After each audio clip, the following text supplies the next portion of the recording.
Hare Krishna, dear devotees. Welcome everyone to another conversation on the importance of reading Srila Prabhupada's books. My name is Krishna Prem Rupa Das, and I'm serving here on behalf of the ISKCON Ministry of Education on this project's Books Are the Basis. And today we have with us His Holiness Mahadyuti Swami. Hare Krishna Maharaj, thank you for being with us. Thank you for inviting me. Welcome. Maharaj joined in early, actually, in 71 in Honolulu, Yeah. and was initiated in 74 in Puerto Rico, and then served in the early days also in the library party with Satsvarup Maharaj, became early and temple president in ISKCON, in ISKCON Dallas.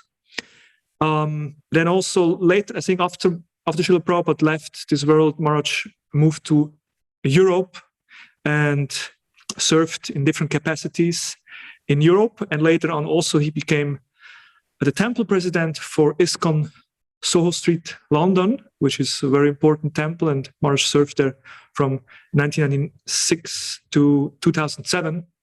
And later on, Maharaj accepted the renounced order of life, became a sannyasi, and since 2019 also serves as a spiritual master. Preaches in Russia and Europe, and of course now in this pandemic situation all over the globe via Zoom. So thank you so much, Maharaj, for taking your time and sharing your realization with us on the importance of reading Srila Prabhupada's books. Maybe we could start with, like we always do, hear from you your first contact with Srila Prabhupada's books. Well, I don't remember exactly, but let's see, so this must have been maybe October 1971. I was living in a impersonalist yoga ashram in Hilo, Hawaii. And Hare Krishna devotees, I had heard of them, but I didn't really know anything. I'd never heard the Maha Mantra. But anyhow, I was out one day. I came back to the ashram, and there was a Hare Krishna devotee sitting on the porch reading Krishna book to a few of the members of our ashram and a couple of hippies. I was a little surprised, but anyhow, I just happened to come up on the porch right when he was reading or talking about Lord Krishna's having lifted up Govardhan Hill with the little finger of his left hand. So that was your introduction to Krishna consciousness. That was my introduction. Well, I mean, I had met devotees. I had spoken with devotees, but it was very brief and not very close. So this was kind of close. And then after he said that, he looked up with this big smile. He said, "Who but God could do that?" And I thought, he's got a really good point there. Because at the time, we didn't have any concept. I was in an impersonalist yoga ashram. We didn't have any concept of a personal God. And as far as we were concerned, our guru, our Indian guru, was God. But we didn't really have any deep philosophy to back it up. It was all very superficial, sentimental stuff. So anyhow, then he and a few other devotees had flown over, because Hilo, where this ashram was on the Big Island. And the Hare Krishna temple, the ISKCON temple, was in Honolulu, which was one island away on Oahu. So, but a few of the devotees from the temple in Honolulu had flown over, and they wanted to put on a big feast, a Govardhan Puja feast for the hippies.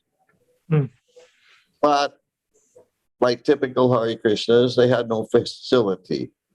They had no place to stay. They were living in a tent on the beach. They had no money. They had no car. You know, in one sense, it's a great way to do pioneer preaching, because when you have nothing, you have no facility, then people are inspired to help you. But if you come rolling in with everything already arranged, then they don't have any service to do. So anyhow, they asked us if they could stay with us. And we thought, well, you know, they're spiritual seekers and we're spiritual seekers, and it's all one. So yeah, sure, you can stay with us. Of course, that was a huge mistake, because not very long after that, our ashram completely broke up and half the members joined the Hare Krishna movement. Anyway, so you say so my encounter, you could say my encounter was more with the devotees than with the books. But during that time that they were staying with us, of course, they were preparing this big feast in our little tiny kitchen. But, you know, we were interacting a lot. And one of them in particular, a devotee named Turya Das, who left ISKCON many years ago. He used to be the head pujari at Krishna Balaram Mandir many years ago. And he's I think at one time he was the head pujari in Mexico City also. Anyway, yeah, he's sort of, you know, he has his own camp now. He's just, you know, he's made himself an initiating guru, but he's not in ISKCON. But super nice devotee. And he was so kind and so patient with me. And sometimes when they took a break from the cooking or something, he would sit and read to me from the Bhagavatam. And that really had an impact on me. I don't remember, you know, very much about it, except that this was obviously something very serious. And one of your questions here is anything significant that you remember from your first contact with Srila Prabhupada's books. The thing I remember most is that there was one line, I don't remember which book it was in, but there was one line in which Srila Prabhupada said, "This world is a world of birth, death, disease, and old age." And that really struck a chord with me, because it more or less just confirmed what I had always thought. And I thought, finally, somebody's telling me the truth. Because everyone else was trying to, you know, cover it up. The materialistic people were saying, oh, no, it's, you know, you got to take the bad with the good, and it's a nice world, and, you know, lots to enjoy, and that. Then the impersonalists say, yeah, there's nothing wrong with this world. You just have to realize you're God, and then everything will fit into place. So I had been trying really seriously, really sincerely trying to realize that I was God, but I was failing miserably. And it seemed to me that, you know, there was still just nothing that really struck me that this is really the truth, you know, either from the materialists or from the impersonalists. But this line I read in one of Srila Prabhupada's books, that really touched my heart. I thought, finally, somebody's not trying to be a politician and try to say nice things that everybody wants to hear, but somebody's just telling it like it is. And that really captured my attention. Yeah, I think that's when we read Srila Prabhupada's books, we try to look for these moments where we actually really feel that the books talk to us, that Prabhupada is present in his books. So you experience that in a very strong way. How can we nowadays have similar experience? How can we experience Prabhupada? Like it says that Prabhupada lives forever in his books. We'd like to share some realization on this.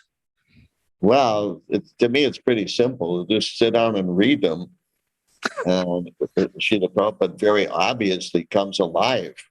Hmm. I mean, when I sit down and read Prabhupada's books, I feel like I'm having a private darshan with him. Wow. I mean, his writing is so personal. He even said that he doesn't write the books, that Krishna writes the books. Hmm. But how could you not experience that when you read Prabhupada's books? Of course, now there's another point. You know, there are the 9 processes of devotional service, the first of which is Shravana, hearing. So is studying, so that means as one of the processes of devotional service, so that Shravanam, that hearing, then that means it's vigyan. If you're getting realization from it, it's vigyan. Now let's say you can read the same thing that somebody else reads.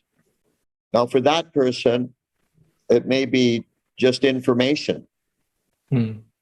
So it's more like jnana, like Bhagavad Gita says, jnana vijnana triptatma. But most important is the realization you get from reading. Of course, you get even more realization when you put into practice what you read. But vijnana, but how do you say, hearing itself is vijnana.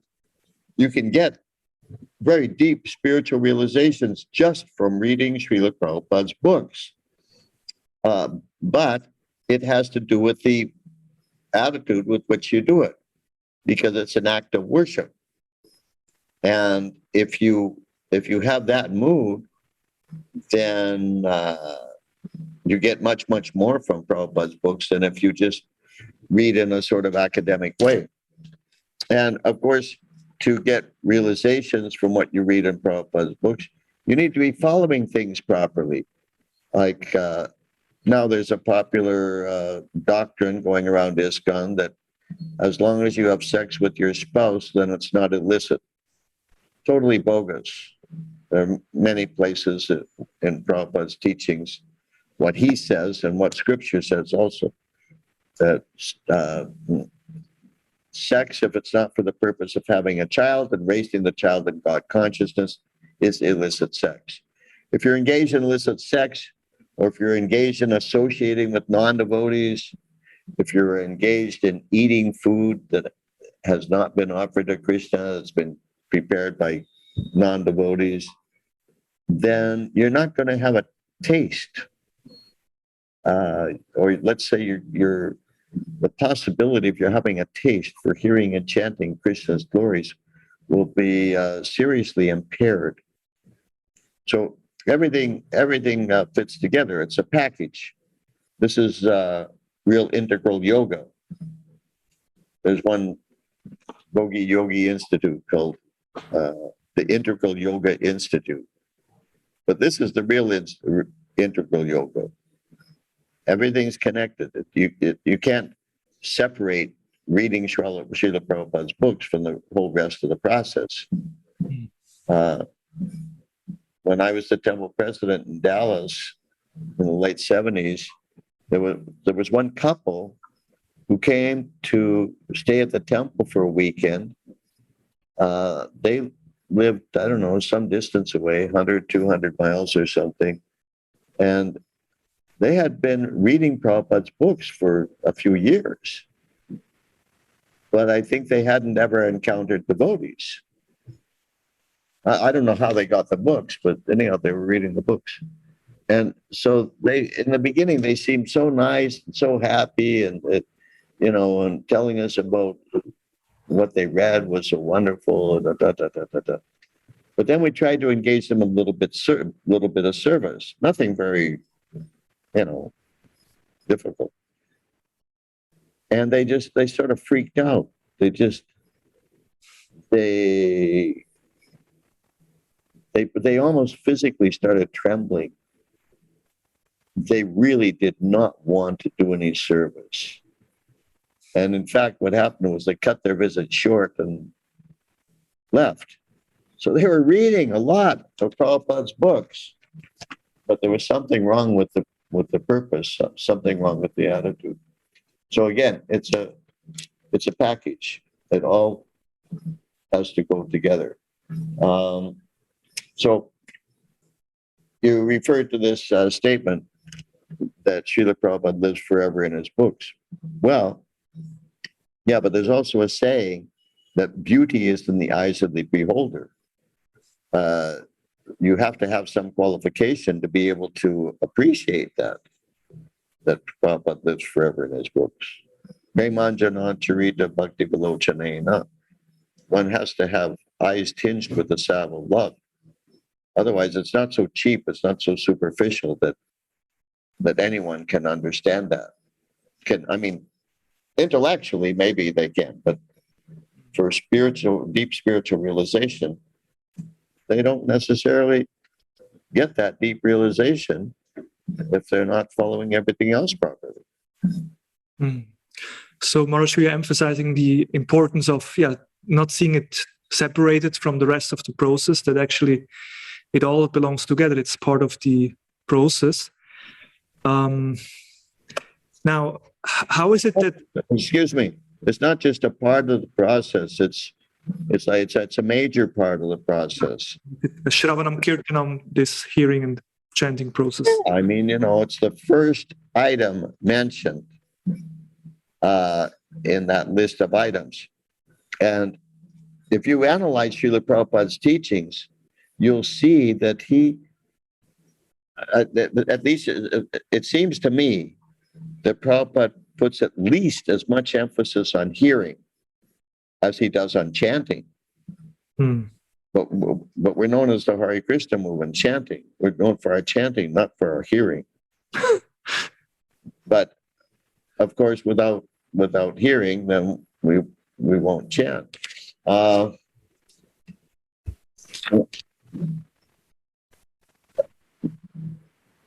time, Srila Prabhupada said that, he said, actually, chanting is all you need. You don't need all these books. And then so somebody naturally said, well, why do you say that? Why do you say we don't need all these books? Prabhupada said, chanting's enough. But then somebody said, okay, well, why do we have the books then? And this happened on a couple of occasions. So I'll tell you what Prabhupada said on each of those occasions. One time he said, because the fools and rascals want philosophy. Of course, those fools and rascals are us, because even devotees don't read the books, but they have a tendency to always want a reason for something. So to want a reason for something, that's philosophy, right? So actually, just like, the senses have to be engaged. So the mind and intelligence also has to be engaged, and the intelligence has to be engaged in understanding philosophy. So Prabhupada answered that way one time. Another time he said, let's see if I can remember how he said it. Why we have the books. I don't remember exactly, but it was something like this, that if you don't study philosophy, even you're chanting Hare Krishna, but if you don't study philosophy, then you may not continue chanting Hare Krishna. In other words, the philosophy, the books, they are there actually to encourage us to surrender and to chant the holy name, right? Yeah, not just to encourage us, but to convince us, to persuade us to, the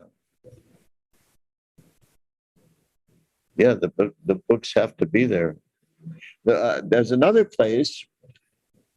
I've been trying to find it for years. I haven't been able to find it, but there's another place where Srila Prabhupada says that in order to be able to chant Hare Krishna Mahamantra properly, like on beads, for example, one must also be during the same period must be studying Srimad Bhagavatam. Otherwise, he won't be able to chant properly. To me, that's pretty significant. You know, there's all different kinds of qualities of chanting japa. Some people are attentive and others are not. And probably most devotees are not. And many devotees, even though they're not attentive, they don't seem to even care that they're not attentive. They chant japa. It has become, for some devotees, it's become a sort of ritual. But how much spiritual benefit they're getting from it is highly questionable because they're not attentive. Anyhow, I'm a little bit off the topic. Well, if we read Prabhupada's books more regularly, then it will help us to, you know, enhance our spiritual practice in general, like, as you mentioned, the chanting as well. Yes, of course. You know, to do all the other 9 processes, the other 8 processes of devotional service, we have to hear. Otherwise, how do we know what to do and how to do it? How do we know our devotional service is not going to be a disturbance to society? Like that verse, what is it? You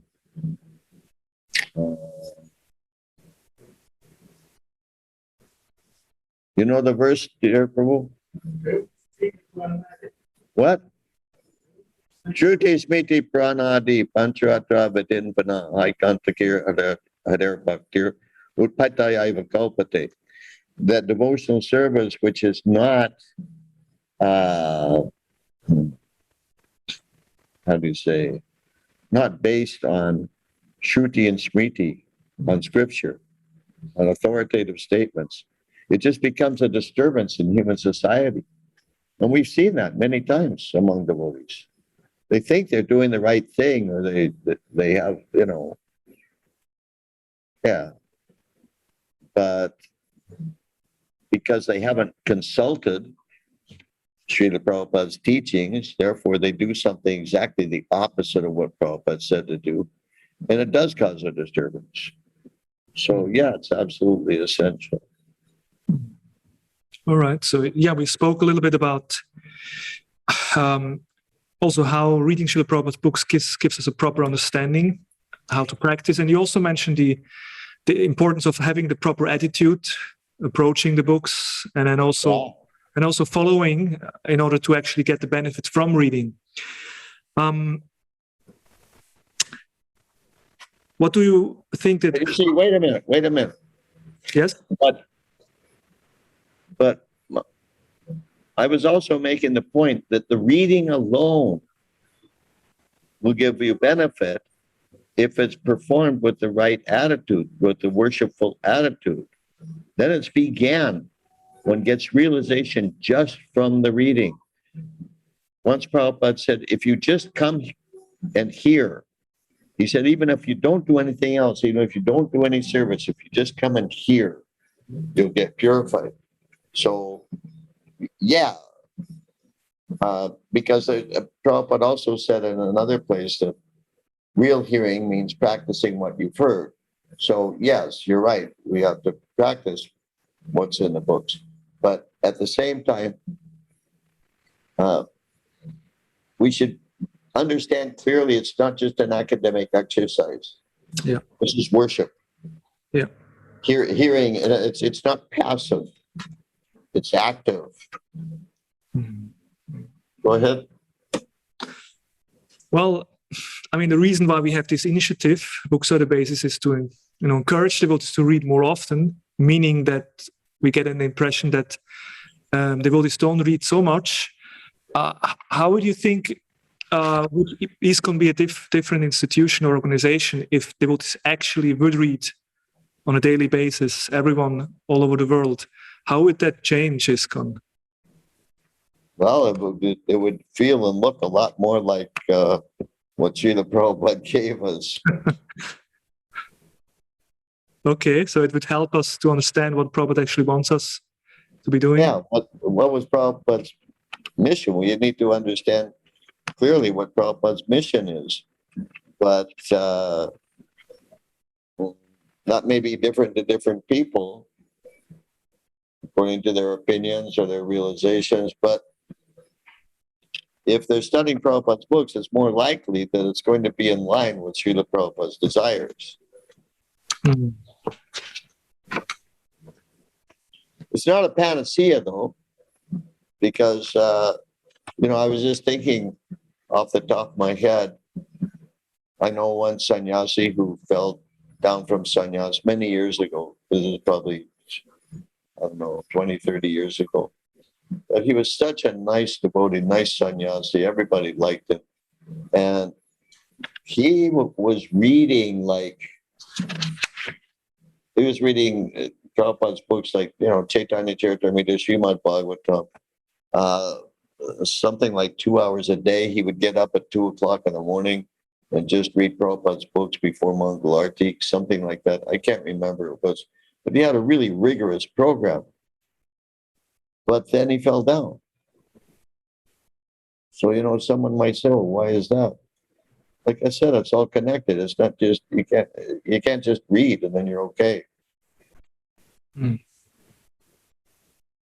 You follow what I mean? Yeah, again, it's a whole package, as you mentioned. It's The whole package. of which reading is an important part, which we emphasize here. But of course, it needs to be together with all the other items, and as you mentioned, following strictly what Prabhupada gave us. Mm.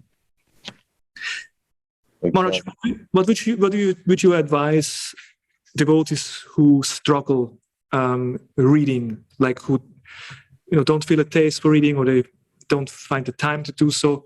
Because you mentioned before, like, if you read Prabhupada's books, you really can feel Prabhupada's presence quite naturally, but some devotees don't have that experience. How can we help them?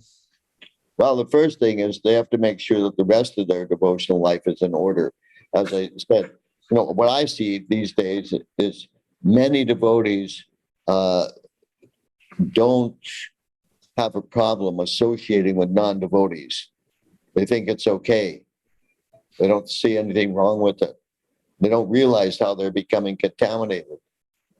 Many devotees don't see anything wrong with going out to some restaurant, especially if it's a vegetarian restaurant, and eating there with friends or something. Eating food that has not been offered to the Lord, that's not been prepared with love and devotion for the Lord. It's seriously contaminating. In that famous verse in the Chaitanya Charitamrita, what is it? Adi Leela chapter, I can't remember, chapter 3 or chapter 8, I don't know. Hang on a second, I can find it. Anyhow, it's about offensive chanting. Bahu Janma, you know this? You must know, everybody knows.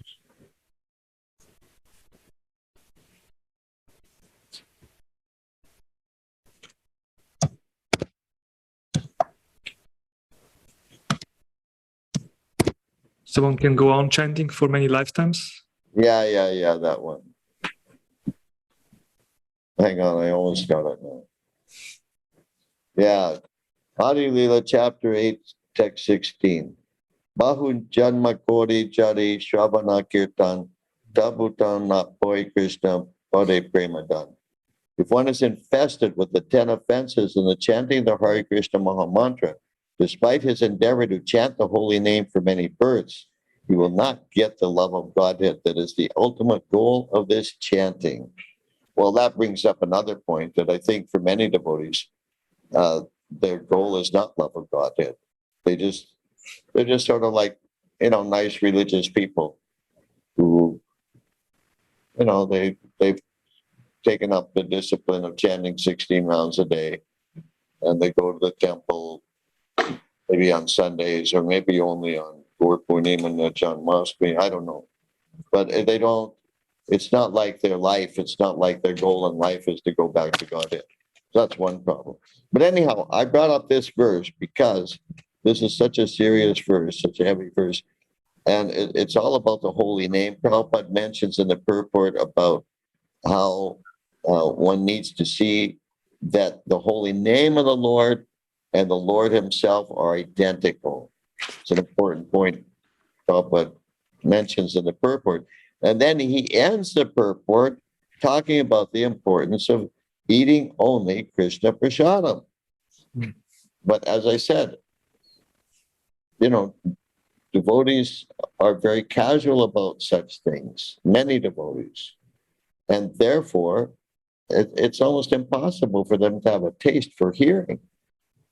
Now, there's a famous verse in the Bhagavatam, Canto 1, Chapter 2, Text 16. Let's see, I forget how does it go. Oh, dear. Can't remember the Sanskrit. Anyhow, it's saying that if you serve the devotees of the Lord, those who are free from all vice, means those who follow the four regular principles, you get an urge for hearing the messages of the Lord. So that's one key. That's one way to get the foot in the door of, how do you say, studying discipline. Serve the Vaishnavas, and not just your guru, not just some senior person, but serve all the Vaishnavas. To get that kataruchi, to get that taste. What's that? To get that taste, to study, we need to serve the Vaishnavas. And especially if you serve those devotees who've already demonstrated that they themselves have a taste for hearing and chanting. If you serve those devotees, then you get infected with the same urge. To me, it's interesting that in translating, Prabhupada used the word urge. When you think of urge, it's like, the urge to pass stool, for example, or the urge to have sex or something like that. It's something that you practically you can't say no to, that you can't resist. So that's what we need, is that urge to hear, so that it's really compelling that we must do it. There's no question of not doing it. So this is one clue given to us by the Bhagavatam, is to serve the Vaishnavas, especially those who do have a taste for hearing and chanting. Another thing is, which is also symptomatic of the present day, is that in the 70s, many devotees, especially Sankirtan devotees, saw a symbiosis between the preaching out in the street and studying Prabhupada's books back at the temple. Because when you go out to preach, then you get realization of how much you don't know and how much you need to learn.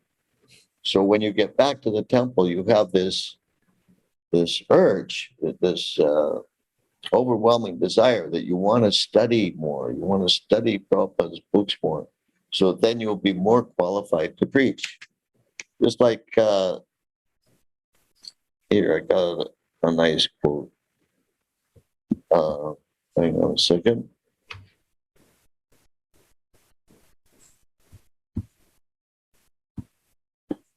Yeah, this is in the story of Ajamil. Okay, Canto 6, Chapter 1, Text 38. The blessed messengers of Lord Vishnu, the Vishnu Dutas, said, so they're speaking to the Yamadutas, because the Vishnu Dutas stopped the Yamadutas from tearing the soul out of the Jamil's body. So the Vishnu Dutas are speaking. If you are actually servants of Yamaraj, you must explain to us the meaning of religious principles and the symptoms of irreligion. In the purport, Srila Prabhupada says, this inquiry by the Vishnu Dutas to the Yamadutas is most important. A servant must know the instructions of his master. The servants of Yamaraj claim to be carrying out his orders, And therefore, the Vishnu Dutas very intelligently asked them to explain the symptoms of religious and irreligious principles. Because the Yamadutas were saying they're representing Dharmaraj, the Lord of religion, the protector of religious principles. So the Vishnu Dutas are asking them, okay, well, what are those principles? Prabhupada continues in the purport. A Vaishnava knows these principles perfectly well because he is well acquainted with the instructions of the Supreme Personality of Godhead. The Supreme Lord says, Sarvadharman Parityajya Mame Kancharanam Braja, Bhagavad Gita 1866. Give up all other varieties of religion and just surrender unto me, unquote. Therefore, surrender unto the Supreme Personality of Godhead is the actual principle of religion. Okay, now we're getting into a different topic. At the end of the purport, Srila Prabhupada adds, the question posed by the Vishnu Dutas was very suitable. One who represents someone else must fully know that person's mission. The devotees in the Krishna consciousness movement must therefore be fully aware of the mission of Krishna and Lord Chaitanya. Otherwise, they will be considered foolish. All devotees, especially preachers, must know the philosophy of Krishna consciousness so as not to be embarrassed and insulted when they preach. What do you think of that? Yeah, it's powerful. Did you know about that purport? I do remember from our Bhakti-Vaibhav studies. What's that? I do remember from our Bhakti-Vaibhav studies. Oh, right. Yeah, anyhow, for me, it's a really great purport. Yeah, how important it is to... Now, so the point I'm making is that, you know, devotees tend not to read the books, and they also tend not to go on Sankirtan. So there you have a recipe for a spiritual disaster. If you go on Sankirtan, is it challenging? Yeah, it's challenging. It may be stressful, et cetera, et cetera. But if you want to be strong, you have to meet opposition. It's the only way. Just like, let's say, somebody who's lifting weights. How does he get stronger? He meets resistance. The whole thing is the muscle experiences resistance, and the muscle gets stronger. If we want to be strong in Krishna consciousness, we have to encounter resistance and learn how to deal with it. So practically everybody resists Krishna consciousness. So no problem finding such people if we go on Sankirtan. Then also, the Sankirtan tends to make a devotee humble and to realize how little he knows, so then he naturally wants to study Prabhupada's books. So it's sort of like, you know, which comes first, the chicken or the egg? In one sense, it's not really important. If you read Prabhupada's books, then you're likely to be more inspired to go on Sankirtan. And if you go on Sankirtan, you're likely to be more inspired to read Srila Prabhupada's books.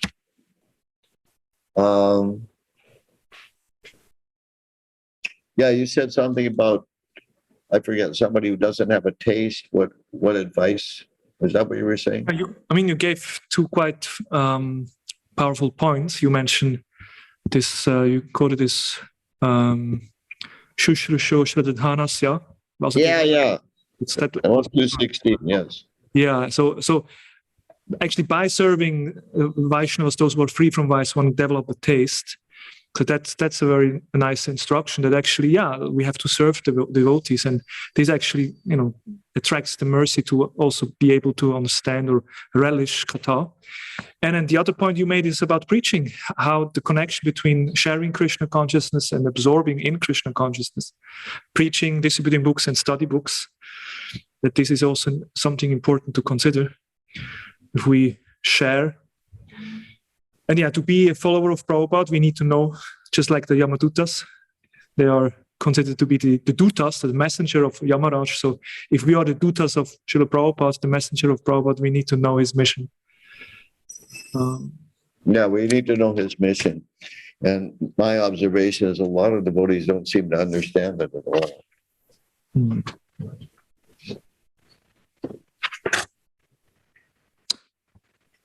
Which is unfortunate. There was something else I was going to say. Hang on a minute. Let me think about it.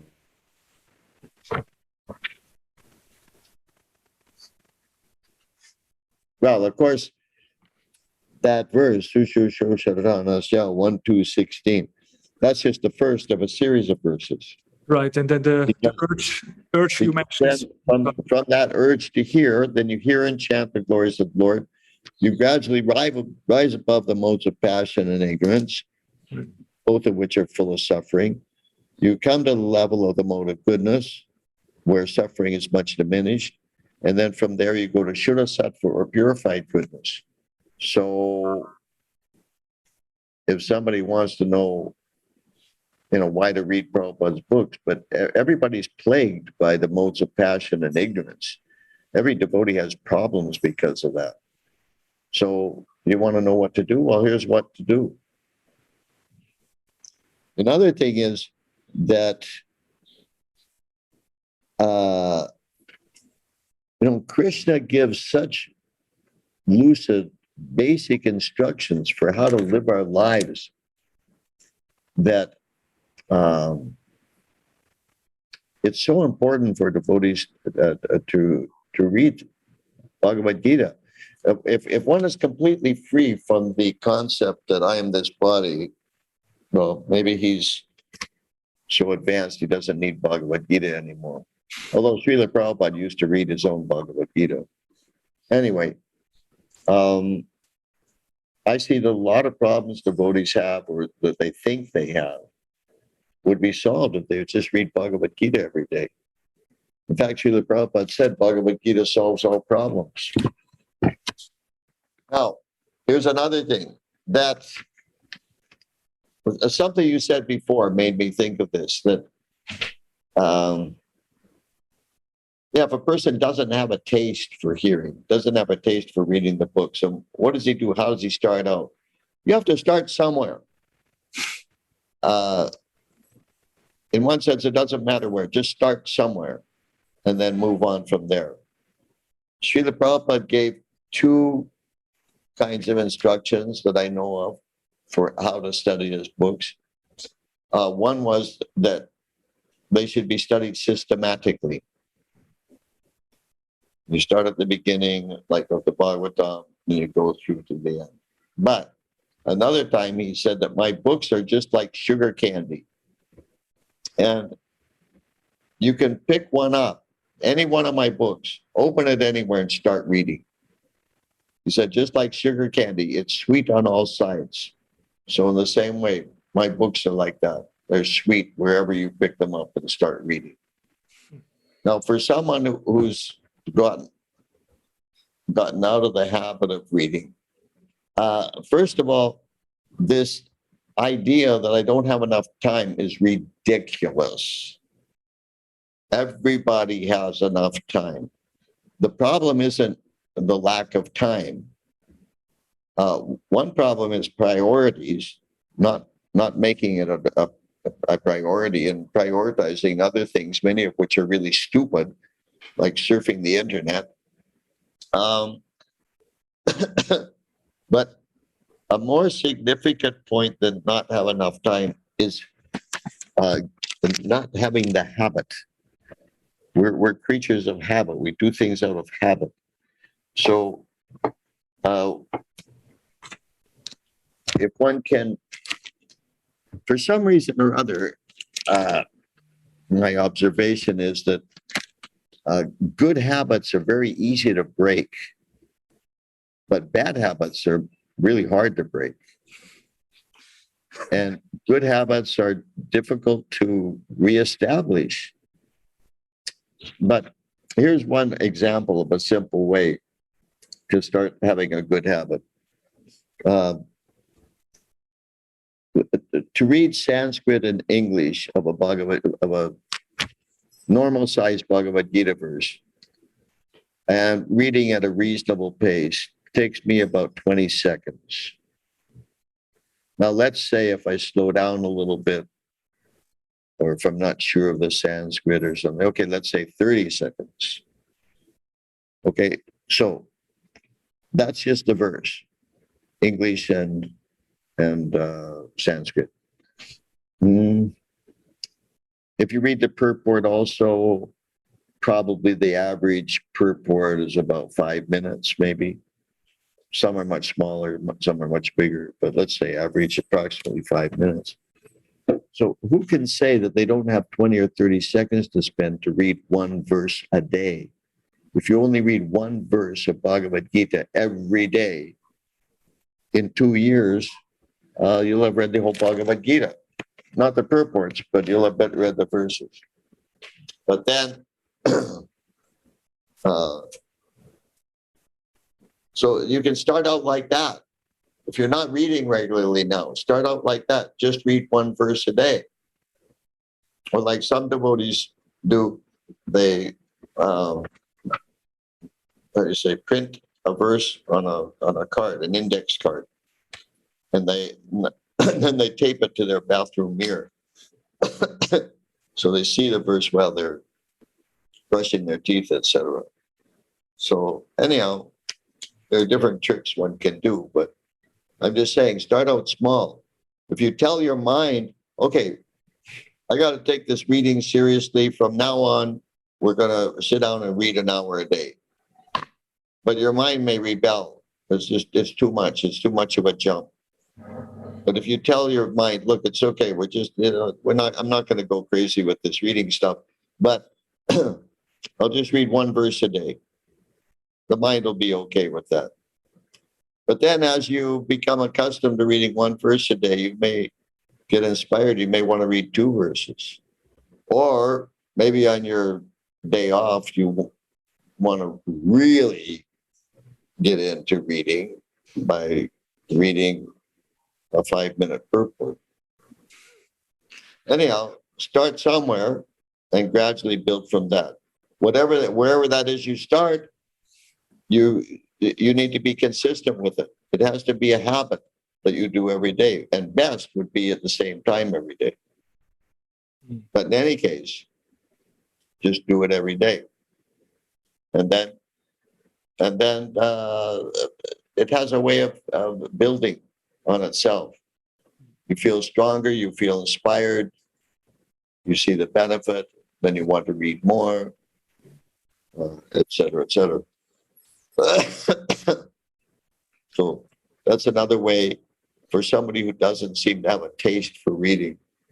That's another way to start out. I think it's a very powerful point you're making. It's not the problem with the time, but with habit. I think that's a very profound point, that we really need to somehow make it our habit to read regularly, even if it's not so much. Just start somewhere. Yeah. Maharaj, thank you so much for sharing all your realizations on this important topic. Do we have any final words of wisdom, something you'd like to share with us before we come to conclusion? I do. Wisdom coming from Srila Prabhupada. Just a minute. We're happy to hear more. Yeah. Well, this is coming from Prabhupada's disciple Yasomati Nandan Prabhu, who left his body when, I don't know, a couple of years ago or last year. I don't remember. Recently. Anyway, yeah, apparently he was present for this incident. So this is Yasomati Nanda Prabhu speaking. One thing he said really affected me, talking about Prabhupada. One thing Srila Prabhupada said really affected me. He asked Upendra, "Are you studying my books?" Upendra said, "Yes, Prabhupada, I read your books every day." Srila Prabhupada thumped the desk. "You read my books." But I said, "Do you study my books?" Prabhupada was emphatic about the difference between studying and reading. He said, you must know the meaning of every word. If you learn a verse, know the meaning of every word.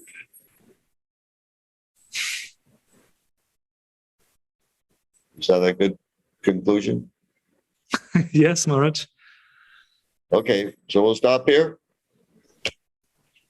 Thank you. I think it was very enriching. We learned a lot about the importance and why it's important, and also the different. I especially liked how you emphasize the difference. I mean, how everything is so much connected, that it's not just reading alone, but it's the whole practice, and that the whole practice also again needs the reading. So I think that was a very important point. So thank you. I have one more thing to say, okay? I was sure that is something. What's that? I hope that there's something more. Yeah. In, when was it, 74, I guess, or 75, when I was on the library party. I was, it must have been 74, because I was the new man. And after a couple of weeks with the library party, I was complaining that I don't get any time to study Prabhupada's books. So Mahadyuti Prabhu, who was another brahmachari on the party, said, well, he said, quantity of reading Prabhupada's books is one thing. He said quality is another thing. And that really, really struck me, and really, it stayed with me all these years. I mean, you know, I didn't think of Mahadyuti Prabhu as a person who's like prone to say profound things, but this really touched my heart. And I've seen that over the years too, that you know, Srila Prabhupada also emphasized quantity. He said everyone should read 1 or 2 hours a day. But in the ultimate issue, I think Srila Prabhupada would agree that quality trumps quantity. Because we need to be able to understand what we're reading and to be able to preach it, to give it to others. We need to remember it. We need to be able to remember it. So that like goes along with what Srila Prabhupada is saying here about the difference between reading and studying. We need to seriously study these books.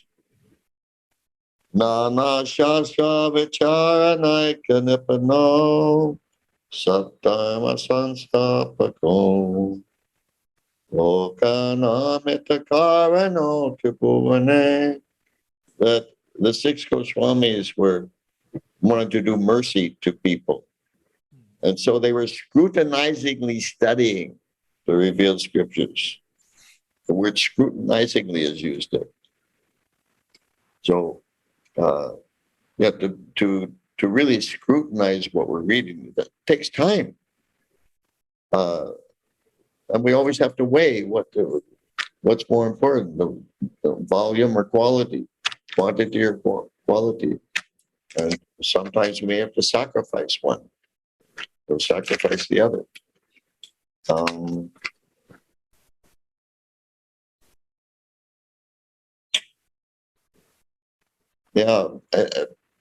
Many years ago, this was probably 75 or 76, I was with Satsrup Maharaj, and he was known for being an avid studier of Prabhupada's books.